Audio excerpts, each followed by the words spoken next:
John Wall would not be the number 1 pick in a 2010 NBA redraft. We've got him dropping just 1 spot to number 2. And then picks 2 and 3 were a little underwhelming with Evan Turner and Derek Favors. They both drop a bit into this middle tier to 8th and 9th. And then 4th was Wesley Johnson, and he falls even further into the 4th tier to number 19.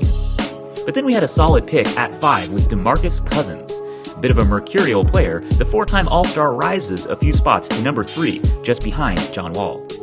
Then at 6, we have our first real bust with Ekpe Udoh. He never really made much of an impact in the NBA, so he falls into the bottom tier to 30th.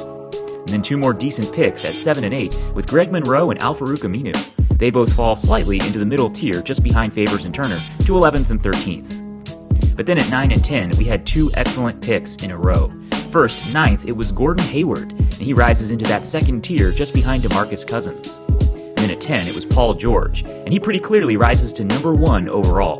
He's the only player from this draft class to ever be first-team All-NBA. Moving on though, at 11 and 12, we had 2 more busts with Cole Aldrich and Xavier Henry. And then there were 2 more decent picks at 13 and 14 with Ed Davis and Patrick Patterson. They both slide over to the middle tier, falling just a few spots. And then from 15 to 17, it was 3 more underwhelming picks in a row, Larry Sanders, Luke Babbitt, and Kevin Seraphin. But then picks 18 and 19 were both excellent, with Eric Bledsoe and Avery Bradley. They both rise significantly, with Bledsoe going to the top of Tier 3.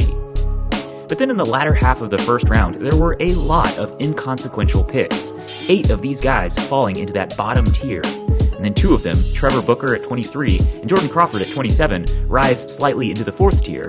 And then just 1 player from this group, Gravis Vasquez at 28, rises into the 3rd tier. And so, underwhelmingly, that completes the first round, and we're not going to go through the entire second round, but there were a few noteworthy players to bring in.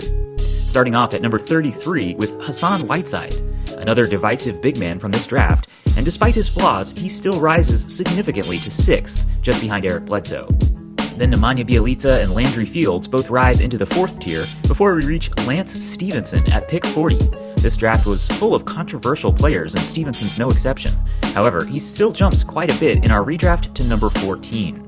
And then finally, we have some noteworthy undrafted players to consider in 2010 as well.